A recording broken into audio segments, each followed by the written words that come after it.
دیکھیں جو اس وقت مشرق وسطیٰ کی صورتحال ہے وہ تو اب میرا خیال ہے کلیئر ہو جانی چاہیے. پریزیڈنٹ ٹرمپ کی اسٹیٹمنٹ کے بعد مارکو روبیو جو انہوں نے اسٹیٹمنٹ دی ہے کہ ہم نے جو اہداف حاصل کرنے تھے وہ کر لیے ہیں, اور اب جو ہے ایران جو ہے وہ ٹیبل ٹاک پہ آ گیا ہے. اور دوسری بات یہ ہے کہ مشرق وسطیٰ کے جو اس وقت مسائل ہیں وہ بھی پریزیڈنٹ ٹرمپ نے کہا کہ جی وہ بھی ہم مل کر حل کرنا چاہتے ہیں, لیکن ابھی تک جو جنگ ہے جنگ تو دیکھیں ابھی الفاظی کی طاقت, یا جس طرح ابھی آپ نے دیکھا ریسنٹلی دوسرے ملک پہ ایک اٹیک بھی ہوا ہے تو اس کی پرائم منسٹر پاکستان نے بھی مذمت کی ہے. تو ابھی تو جنگ آپ جس طرح کہتے ہیں کہ 100% تو بند نہیں ہوئی, لیکن اب یہ لگتا ہے کہ جو پاکستان ثالثی کا رول پلے کر رہا ہے تو ابھی جس طرح یہ 10 یا 12 تاریخ کے بعد جو ہے لگتا ہے کہ دوبارہ اسلام آباد ٹاکس جو ہیں وہ ہونے جا رہی ہیں, اور اس میں دونوں فریقین نے جو ایک مسودہ دیا تھا پاکستان کو, وہ پاکستان کی ایک شخصیت واشنگٹن ڈی سی لے کر گئی تھی اور انہوں نے وہاں اس پہ ایگری کر گئے. تو اب جو دونوں آپ دیکھیں گے فریقین ہیں ایران اور اسی طرح امریکہ جو ہے وہ اسلام آباد ٹاکس میں آئیں گے اور اس جو معاہدہ ہے وہ اس پہ سائن ہو جائیں گے. لیکن ابھی تک جو مشرق وسطیٰ کی جو صورتحال ہے وہ اس وقت ایک معمہ بنی ہوئی ہے. ابھی آپ دیکھیں کہ آبنائے ہرمز کی جب بات ہو رہی ہے تو اس کے اوپر امریکنز نے کہا ہے کہ ہم تو اس کے اوپر جو جتنی بھی وہ انہوں نے کارڈن آف کیا ہوا تھا, تمام وہاں سیکورٹی لگائی ہے, وہ ہم واپس لے لیں گے اور اس کو معمول کے مطابق چلنے دیں گے, لیکن ابھی تک واپس نہیں ہے. ایران کی بھی یہی شرط ہے. دوسری بات یہ ہے کہ ایران جو ہے وہ چاہ رہا ہے اب کہ کسی طریقے کے ساتھ اب جلد سے جلد جو ہے معاہدہ ہو جائے, کیونکہ امریکن بھی اب یہی چاہتے ہیں. دوسرا پریزیڈنٹ ٹرمپ چاہتے ہیں کہ جب وہ چائنا کا دورہ کریں جو ابھی ان کا 15 مئی کو جو ہے شیڈیول ہے, اور اگر وہ دورہ کرنے سے پہلے اگر یہ سائن ہو جاتے ہیں تو وہ پھر جب چائنا کے پاس جائیں گے تو اپنی ٹرمز اینڈ کنڈیشن پہ جا کے بات کریں گے. تو اور اگر وہ معاہدہ نہیں ہوتا تو پھر ان کو یقیناً چائنا کی سپورٹ کی ضرورت ہوگی. تو ابھی تک جو اس وقت کی صورتحال ہے اس کے مطابق تو یہی لگتا ہے کہ جو دونوں ممالک ہیں اور خاص کر جو ان کے ثالثی کا کردار ادا کر رہا ہے پاکستان, اور اسی طرح جو دوسرے خطے کے لوگ ہیں سعودی عربیہ, قطر, یو اے ای کے علاوہ جتنے بھی گلف اسٹیٹ ہیں, وہ چاہتے ہیں کہ معاہدہ بھی ہو جائے اور جو معاملات ہیں ان کو پرماننٹ ان کا سلوشن نکال لیا جائے. لیکن بیچ میں بہت سی ایسی ریاستیں ہیں جو چاہ رہی ہیں کہ کسی طریقے سے اس سارے پروسیس کو جو ہے سیبوٹائز کر لیا جائے, اور اس میں اسرائیل اور انڈیا شامل ہیں کہ کسی طریقے سے یہ معاہدہ نہ ہو. اگر یہ معاہدہ نہیں ہوتا تو جنگ کو پرولانگ کرنا چاہتے ہیں, اور ان کے اپنے ایجنڈاز ہیں اور اس ایجنڈا کے مطابق جو ہے وہ ساری چیزیں کر رہے ہیں. لیکن اب جو ایران ہے اس نے بھی فلیکسیبلٹی کا مظاہرہ کیا ہے, اس نے بھی اپنے جو ٹی او آرس ہیں, جو اپنے انہوں نے نکات ہیں, ان میں فلیکسیبلٹی شو کی ہے. اور جو دو چیزوں پہ ان کی جو دیکھتے ہیں کہ جہاں پہ آ کے وہ جو کہ بالکل جیم ہو گئے تھے مذاکرات, جہاں پہ رک گئے تھے آ کے, وہ تھا جی نیوکلیئر اور اسی طرح آبنائے ہرمز کا. تو اب انہوں نے اس کا کوئی آلٹرنیٹ نکال لیا ہے. یقیناً اب جو مذاکرات ہیں وہ کامیاب ہو جائیں گے اور اس کا پرماننٹ سلوشن نکل آئے گا. کیونکہ اگر اس کا پرماننٹ سلوشن نہیں نکلتا تو اس کی وجہ سے جو فائنینشلی امپیکٹس ہیں وہ عام لوگوں پر تو آ ہی رہے ہیں, اس کے ساتھ ساتھ تمام انڈسٹری پہ آ رہے ہیں, سروسز انڈسٹری پہ آ رہے ہیں, اس کے ساتھ ساتھ ممالک پر آ رہے ہیں. آپ دیکھ رہے ہیں کہ آئل پرائسز کی وجہ سے معیشت کے اثرات دیکھنے باقی ہیں.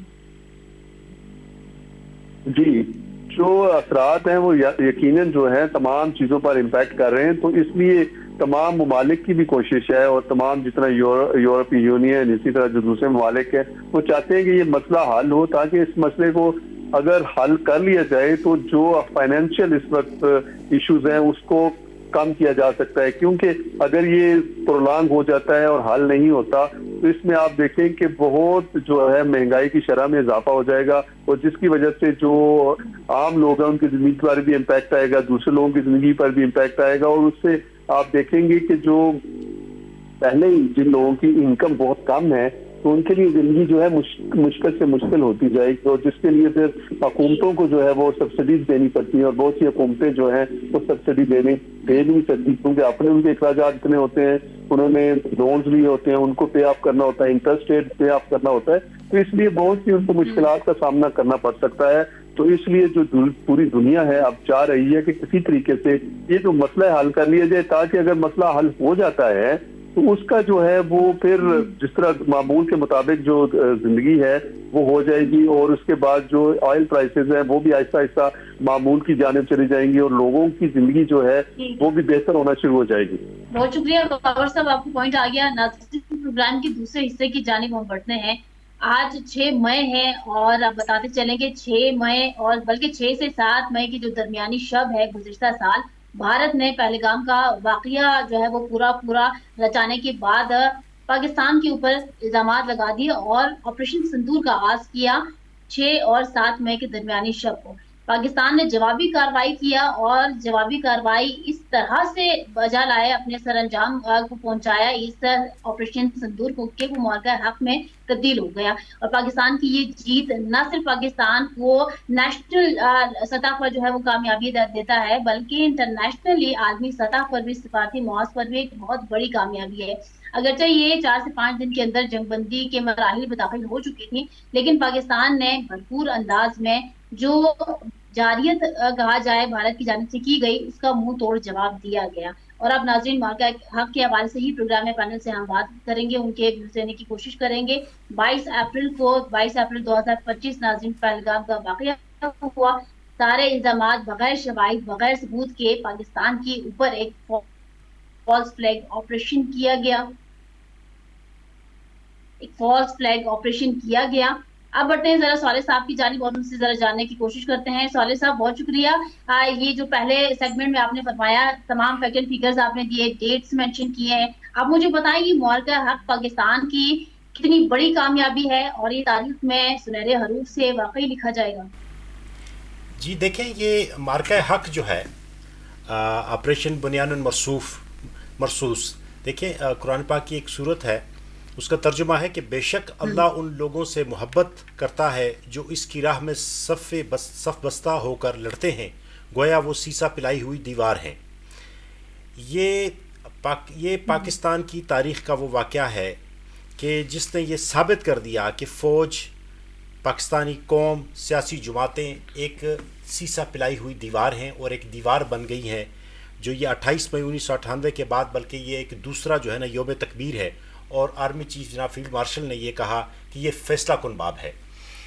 دیکھیں پہلگام کا جو واقعہ 21 اپریل کو بھارت نے اور جو ان کی را ایجنسی نے ایک رچایا، مقبوضہ کشمیر کے جو یہ ٹورسٹ پلیس تھی، اور ودن نو ٹائم، یعنی جیسے یہ واقعہ ہوتا ہے آدھے گھنٹے بعد جو ہے وہ تمام جو میڈیا چینلز ہیں انڈیا کے وہ یہ کہنا شروع ہو جاتے ہیں جی کہ پاکستان نے بھارت کے اوپر مقبوضہ کشمیر کے اندر اتنا بڑا حملہ کر دیا ہے، اور یہ جناب ٹورسٹ پلیس پہ اتنے لوگوں کو قتل عام کر دیا ہے، اور ایک دم پوری دنیا کو جناب علی وہ میں پاکستان کو بدنام کرنے کی ایک بہت بڑی جو ہے نا وہ انہوں نے ایک سازش کی۔ اچھا، اس کے نتیجے میں انہوں نے ایک آپریشن سندور جو ہے 7 مئی کو جو ہے نا وہ شروع کیا۔ پاکستان نے اس کے مقابل 22 اپریل کو جو ہے وہ ایک معرکہ حق جو ہے بنیان مرصوص کے نام سے جو ہے ایک ان کے جوابی کارروائی کے طور پر اپنا جو وہ جنگی جو صلاحیت کو مد نظر رکھتے ہوئے اس کا جواب دینے کی بھرپور صلاحیت کے موقع پر انہوں نے ان کا جواب دینا شروع کیا، نہ صرف انٹرنیشنل لیول کے اوپر بلکہ جب یہ واقعہ 10 مئی کو جو ہے جوابی آپریشن ہوتا ہے تو اس کے بعد پاکستان جو ہے وہ انڈیا کے تقریباً کوئی، جس میں دیکھیں نا انٹرنیشنل میڈیا کہہ رہا ہے بلکہ صدر ٹرمپ نے خود کہا ہے کہ 6 سے 8 جہاز جو ہے وہ ہم نے بھارت کے وہ مار گرائے۔ تو یہ ایک انتہائی ایک اعلیٰ قسم کی صلاحیت کہ پاکستانی فوج کے پاس پاکستانی جو ایئر ڈیفنس ہے وہ اتنا مضبوط ہے کہ وہ الحمدللہ اس پوزیشن میں ہے کہ اعتماد سازی جو ہے نا یہ ایک بھرپور ہوئی اور بھرپور جواب دیا جس کو پوری دنیا نے مانا۔ جو بھارت کے عزائم تھے، جس طریقے سے وہ آگے بڑھ رہا تھا، جس طریقے سے وہ پاکستان کو فلی جو ہے وہ کنٹرول کرنے کی کوشش کر رہا تھا، ادھر افغانستان کے ذریعے، ادھر جو بارڈر اس نے جناب علی کشیدگی کا شکار کر لیے تھے اسرائیل کے ساتھ مل کر، تو یہ اس وقت اس کے بعد جو ہے ان کو اس کے دانت جو ہے وہ کھٹے کیے پاکستان نے، اور ان کو ان بیک فٹ پہ جانا پڑا، اور الحمدللہ آج تک جو ہے وہ انڈیا دوبارہ اتنی جرأت اور اتنی ہمت نہیں کر سکا، بلکہ یہ دیکھیں الحمدللہ پیچھے اگر آپ تقریباً کوئی 6 مہینے کا ٹائم سے آپ دیکھ لیں پاکستان میں جو ہے کسی قسم کی کوئی دہشت گردی کا کوئی بڑا واقعہ جو ہے وہ سامنے نظر نہیں آیا. کیوں؟ وہ اسی لیے کہ پاک فوج نے اب یہ تہیہ کر لیا ہے کہ پہلا فرسٹ پاکستان اس کے بعد باقی چیزیں, اور پاکستان سے دہشت گردی کو مٹانے کا جو انہوں نے دیکھے نا اسی سلسلے میں جو انہوں نے افغانستان کے اوپر وہاں پہ جتنے بھی دہشت گرد ٹھکانے تھے وہاں پر انہوں نے حملے کیے, بہت سارے جو دہشت گرد ہیں ان کو مار دیا, بہت سارے دہشت گرد جو ٹھکانے تھے ان کو تباہ و برباد کر دیا, اور یہ وہی راہ جو ہے وہ پس پشت وہ وہاں پہ اپنی انویسٹمنٹ بھی افغانستان میں کر رہے تھے, اور وہیں سے جناب علی وہ انڈیا سے اپنے جو دہشت گرد ہیں ان کو افغانستان میں داخل کر کے اور پاکستان میں دہشت گردی کر رہے تھے. تو یہ ایک بہت یہ واقعہ جو ہے یہ اس میں کوئی شک والی بات نہیں کہ یہ رہتی دنیا تک بھی یاد رہے گا, اور یہ پاکستانی فوج کی ایک انتہائی بھرپور جو صلاحیت ہے, ہم نے ایک ڈٹ کر ایک جواب دیا. اسی وجہ سے دیکھیں نا آج جو ہے ہم اگر ثالثی کا کردار ادا کر رہے ہیں تو اللہ تعالیٰ نے جو ہے ہم دیکھیں نا اسلامی ممالک میں ہماری ایک خاص حیثیت ہے, وہ اسی لیے کہ ہم اسلامی ممالک میں واحد ایٹمی طاقت ہیں. اسی لیے جو ہے آج ہم انٹرنیشنل فارن آفس کے لیول کے اوپر ہم ثالثی کر رہے ہیں. پوری دنیا میں جو ہے نا ہمارا ایک مقام ہو گیا ہے, اور یہ صرف اور صرف اگر اب دیکھا جائے تو ہماری جو اس ٹائم انٹرنیشنل سفارتکاری ہے جو ہمارے فیلڈ مارشل صاحب ہیں, اس کے علاوہ جو ہماری اس ٹائم کی حکومت ہے, اس میں کوئی شک والی بات نہیں ہے کہ سفارتکاری کے طور پر اپنا ایک لوہا منوا رہی ہے پوری دنیا میں. تو میں یہ سمجھتا ہوں کہ یہ ایک بہت بڑا جو ہے یہ جواب تھا جو کہ انڈیا جو ہے وہ یاد رکھے گا, اور اس طرح کے جو ہے وہ پوری قوم جو ہے وہ متحد ہو گئی, کیونکہ انڈیا اور دہشت گردی کے خلاف جو ہے وہ پوری قوم متحد ہے. بالکل ٹھیک کہا سولہ صاحب آپ نے. پاکستان کی بہت بڑی کامیابی, اور اس کامیابی کو نہ صرف پاک فوج بلکہ پاکستان کا ہر طبقہ جو ہے وہ سیلیبریٹ کرتا ہے. ڈاکٹر صاحب فرمائیے گا, 6 سے 7 مئی کی درمیانی شب میں بھارت نے حملہ کیا, 1 سال مکمل ہو گیا, تاحال کوئی شواہد نہیں رکھ پایا سامنے بھارت. بالکل یہی بات ہے. دیکھیں کہ جب بھی کوئی اس طرح کا واقعہ ہوتا ہے تو عالمی اداروں کا کام ہی یہ ہوتا ہے کہ دونوں پارٹیز کا موقف سن کے وہ فیصلہ کرتے ہیں کہ کس نے حملہ کیا ہے اور کس نے نہیں کیا. لیکن یہ تو پورا پری پلان تھا. جیسے ہی پہلگام میں یہ واقعہ ہوا تو اس کے بعد میڈیا کو تمام تر جو ٹکرز ہیں وہ دے دیے گئے تھے کہ یہ آپ نے بولنا شروع کر دینا ہے, اور میڈیا کا بٹن آن ہو گیا اور وہ شروع ہو گئی کہ یہ سارا کچھ پاکستان نے کیا, جس کا آج تک 1 سال گزارنے کے بعد بھی ان کے پاس کوئی ایک پروف بھی عالمی میڈیا کو یا بین الاقوامی اداروں کے سامنے وہ پیش نہیں کر سکے. اور اس کا ایک بہت بڑا جو وجہ تھی وہ مودی کے جو ریجنل عزائم تھے, وہ یہ چاہ رہا تھا کہ ریجن کے اوپر اس کی جو ہیجمنی ہے, بالادستی ہے, وہ قائم ہو جائے اس کے ذریعے سے. لیکن پاکستان نے اس کے جو عزائم تھے وہ خاک میں ملا دیے. اور اس کا ایک اور بھی پہلو ہے کہ گلوبل نارتھ اور گلوبل ساؤتھ اس کے درمیان ایک لائن کھینچ دی گئی, اور چائنا اور پاکستان نے مل کے تو پورا جو گلوبل نارتھ تھا جو انڈیا کے ساتھ تھا اور انڈیا کو سپورٹ کر رہا تھا چائنا اور پاکستان کے نکسس کے خلاف, وہ بھی سارا پاش ہو گیا. اور چائنا کا جو ملٹری ہارڈ ویئر ہے اور پاکستان کا جو ملٹری ہارڈ ویئر ہے, ان کی جو سپریمیسی ہے وہ بھی دنیا کے سامنے ثابت ہو گئی. اور فرانس اور باقی جو اس کے الائی ہیں ان کی جو ملٹری جو انہوں نے سو کالڈ سپریمیسی قائم کی تھی تو وہ سارے خواب ان کے خاک میں مل گئے. پاکستان کو جو اس سے سب سے بڑا فائدہ ہوا, ایک تو یہ ہوا کہ اس وقت جب یہ واقعہ ہوا تو پاکستان فارن پالیسی کے لحاظ سے اور ڈپلومیسی کے لحاظ سے بہت کمزور پوزیشن پہ تھا. لیکن اس کے بعد جو پاکستان نے اگریسو فارن پالیسی کا ٹول اختیار کیا, اور پاکستان آج فارن پالیسی میں بہت کامیاب ہے اور دنیا کی سٹیج کے اوپر بیٹھا ہوا ہے. اور ڈپلومیسی کے لحاظ سے پاکستان بالکل کارنر ہو چکا تھا, تو پھر پاکستان نے یہ جو ڈپلومیسی کا ٹول ہے اس کو اختیار کیا اور پوری دنیا کی حمایت اپنے ساتھ ملائی. اور تمام تر جو بین الاقوامی برادری ہے انہوں نے مودی کے یہ جو الزامات تھے ان کو ہوا میں اڑا دیا اور اس کا مذاق اڑایا. اور پھر سب سے بڑا فائدہ اس سے مارکت الحق کا یہ ہوا کہ پاکستانی عوام جو تھی وہ منقسم تھی مختلف سیاسی نعروں کی بنیاد کے اوپر, تو پوری عوام جو ہے وہ یونائٹڈ ہو گئی اور یونٹی کا مظاہرہ کیا. اور ساری عوام جو ہے وہ تمام تر پارٹیز کا جو اختلاف ہے اس کو بالائے طاق رکھتے ہوئے اپنی افواج کے ساتھ اور اپنی حکومت کے ساتھ سیسا پلائی دیوار بن کے کھڑی ہوئی. اور شاید اسی وجہ سے اس کا بنیان المرصوص نام آپریشن کا رکھا گیا کہ اس میں فوج اور عوام, فوج اور سیاسی پارٹیوں میں کوئی تفریق نہیں ہے. نہیں ہے. پورا ملک جو ہے, چاہے وہ پولیٹیکل پارٹیز ہیں, چاہے ریلیجیس پارٹیز ہیں, چاہے وہ فوج ہے, چاہے باقی ادارے ہیں لا انفورسمنٹ کے, وہ تمام کے تمام جست واحد کی طرح ہیں. اور جب ہماری یہ یونٹی سامنے آئی تو اس یونٹی نے دشمن کے جو دانت ہیں وہ کھٹے کیے. اور پھر اس کا ایک آخری جو سب سے بڑا فائدہ ہوا وہ یہ ہوا کہ پاکستان اور چائنا کی جو ایک دوسرے کے اوپر جو انٹر ڈیپینڈنس تھی وہ بہت زیادہ بڑھی.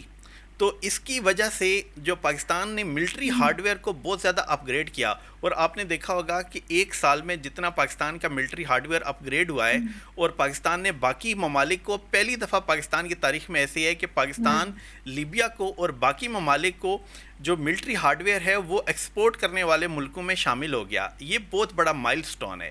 تو اسی مائل سٹون کی وجہ سے, اور میں پچھلے پروگرام میں بھی کہہ رہا تھا کہ یہ پاکستان کو جو عزت ملی ہے اس کا کچھ کریڈٹ مودی کو بھی دینا چاہیے, کہ اگر مودی اس طرح کا فالس فلیگ آپریشن نہ کرتا تو پاکستان اس کے رد عمل میں بین الاقوامی برادری کی آنکھوں کا تارا نہ بنتا.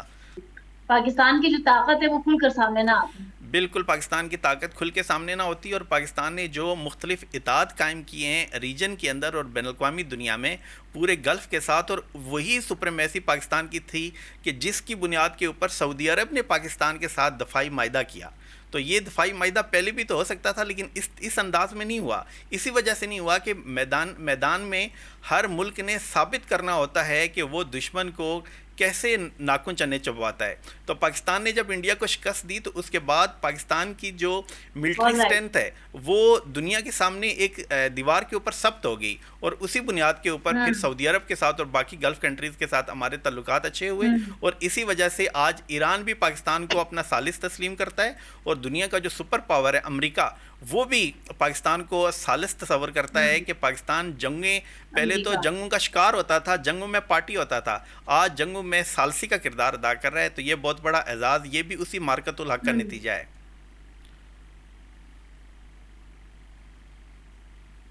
بالکل ٹھیک ہے ڈاکٹر صاحب, بڑی گہری گفتگو آپ کی ہوئی.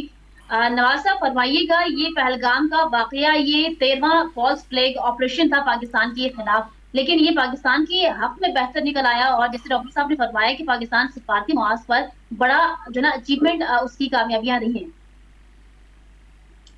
دیکھیں پاکستان کے خلاف بھارت تو کوئی موقع نہیں جانے دیتا. اس سے پہلے بھی کئی واقعات ہوئے ہیں, اس میں انہوں نے پاکستان کو ذمہ دار ٹھہرایا, لیکن بات یہیں تک رہی کہ ایک دوسرے کے خلاف بین الاقوامی سطح پر پروپیگنڈا کیا جاتا رہا ہے, یا بین الاقوامی فورم پر بھارت پاکستان کے خلاف رائے عامہ وار کرنے کی کوشش کرتا رہا. یہ پہلا موقع ہے کہ اس نے فوری طور پر پاکستان کے خلاف جارحیت کی. اس کا انہوں نے انڈر اسٹیمیٹ کیا پاکستان کو. انہیں اندازہ نہیں تھا کہ پاکستان کے پاس ٹیکنالوجی کے میدان میں کتنی ترقی ہے. پاکستان ٹیکنالوجی میں اس سے کہیں کے آگے ہے. پاکستان نے دراصل بھارت کو ٹیکنالوجی میں شکست دی ہے, اور اتنی بری بھی شکست دی ہے کہ اگر پاکستان چاہتا تو بھارت کا مزید نقصان کر سکتا تھا. لیکن ہم نے کہا انف از انف. یہ جو کہا جاتا ہے 6-7 جہاز گرائے گئے, اب وہ اس کی شہادت اور اس کی گواہی ٹرمپ دیتا ہے, اب وہ 11 تک کی بات بھی کرتا ہے. بات یہ ہے کہ پاکستان نے یہ ثابت کیا کہ اس کے بعد جو ٹیکنالوجی ہے اس کو وہ چلا سکتے ہیں, اور ان کے جو لوگ ہیں وہ بہتر طریقے کے ساتھ اپنے دشمن کا مقابلہ کر سکتے ہیں. پوری دنیا میں یہ ثابت ہو گیا کہ اپنے سے 5-6 گنا بڑا دشمن جو ہے اس کو شکست دینے میں پاکستان کے لوگوں میں اتنی صلاحیت موجود ہے. یہ وہی صلاحیت ہے کہ جس کے بہتر استعمال کی وجہ سے جنرل عاصم منیر کو فیلڈ مارشل کا خطاب دیا گیا.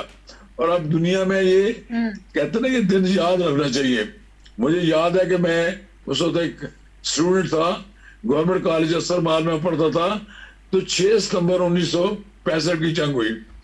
تو 6 ستمبر کا دن جو ہے وہ کئی سال تک بڑی تجھ کو احتشام کے ساتھ منایا جاتا رہا. لیکن بعد میں بھارت کے دباؤ پر آ کر پاکستان نے یہ آہستہ آہستہ یہ دن جو ہے غیر اہم کر دیا. پھر بعد میں اب دوبارہ اس کو ایک بار پھر اجاگر کیا جا رہا ہے. اسی طرح یہ بھی ہوا کہ پاکستان نے جو یہاں پر ایٹمی دھماکے کیے, ہم نے